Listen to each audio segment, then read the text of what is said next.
Hello, praise the Lord.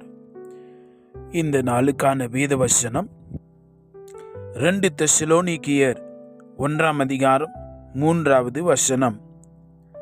சகோதரரே, நாங்கள் எப்பொழுதும் உங்களுக்காக தேவனை ஸ்தோத்திரிக்க கடனாளிகளாயிருக்கிறோம்.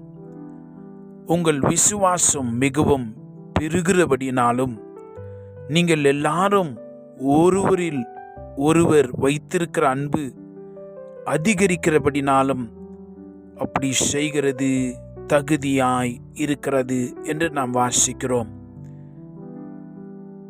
நம்முடைய விசுவாசம் அனுதினமும் வளர்கிற ஒரு விசுவாசமாய் இருக்கவே வேதம் நமக்கு வழி சொல்லுகிறது.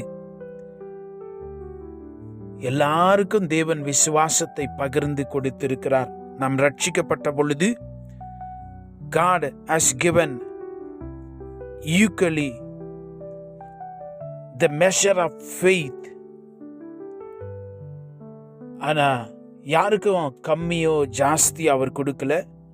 சமமாய் விசுவாசத்தை அவர் பகிர்ந்து அளித்திருக்கிறார். ஆனா இதுல ஒரு முக்கியமான ஒரு காரியம், அந்த விசுவாசத்தை, தேவன் கொடுத்திருக்கிற விசுவாசத்தை நாம் வளர்த்து கொள்ள வேண்டும், அதை பெருகும்படி செய்ய வேண்டும். We have to develop the measure of faith that God has given us. தேவன் கொடுத்திருக்கிற விசுவாசத்திலே நாம் பெருக வேண்டியது அவசியமாய் இருக்கிறது. ஆனா இன்றைக்கு அநேகர் என்ன பண்றாங்கன்னா, தேவன் கொடுத்திருக்கிற விசுவாசத்தை மறந்து ஒரு தாளந்து வாங்கினவனை போல அந்த விசுவாசத்தை கொண்டு போய் எங்கேயோ மறந்து வைத்து விடுகிறார்கள், இல்லை மறைத்து வைத்து விடுகிறார்கள் என்று இந்த கிறிஸ்தவ உலகத்தில் அப்படியே பிரயாணம் செய்கிறவர்களாய் இருக்கிறார்கள்.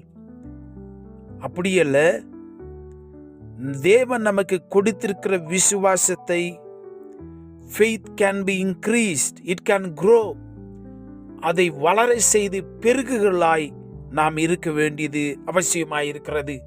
தேவன் அதை அதிகரிக்க முடியாது. தேவன் பேரிலே நாம் வைக்கும் விசுவாசத்தை நாம் தான் அதிகப்படுத்த வேண்டியது அவசியமாய் இருக்கிறது. எனக்கு அதிகமா விசுவாசம் இருக்குதுன்னு நானே நினைத்து கொள்ளக்கூடாது. உங்களுக்கு அதிகமான விசுவாசம் இருக்கிறது என்று சொன்னால் அது செயல்பாடில் வரும். It will show in results. விசுவாசத்தை வைத்து நீங்க எதோ செய்யலாம். ஆனால் விசுவாசம் இருக்கிறது என்று நினைத்து கொண்டு நீங்கள் எதுவும் செய்தாலும் பலன் தராது என்பதையும் மனதிலே வைத்து கொள்ள வேண்டியது அவசியமாயிருக்கிறது. எனக்கு அன்பான தேவனுடைய பிள்ளைகளே, உங்களுடைய விசுவாசம் அதிகரிக்க அதிகரிக்க தேவன் பேரில் உங்களுக்கு வாஞ்சை, பற்றுதல், வார்த்தை மேல ஒரு பெரிய தாகம் உண்டாகும். அப்படின்னு சொன்னா உங்க விசுவாசம் அதிகரிக்கிறது. உங்களுடைய விசுவாசம் வளரவில்லை என்று சொன்னால் தேவன் பேரிலே வாஞ்சை இருக்காது, வேத வசனத்தின் மேல ஒரு கவனமும் இருக்காது. அது ஏதோ மறந்து போன ஒரு நிகழ்வாகவே உங்களுக்கு தெரியும். உங்க விசுவாசம் வளர்கிறதா வளரலையான்னு சொல்லி உங்களுக்குள்ள நடக்கிற மாற்றங்களை வைத்து நாம் புரிந்து கொள்ளலாம். ஒரு பிரச்சனை வருகிறது என்று சொன்னால், உங்களுடைய விசுவாசம் வளர்கிறது என்று சொன்னால் நீங்க சொல்லுவீர்கள், தேவன் இதுவரை என்னை கொண்டு வந்தார், இதிலும் என்னை வெற்றி காண செய்வார் என்று உங்களை அறியாமலே உங்களுக்கு அந்த பேச்சு வரும்.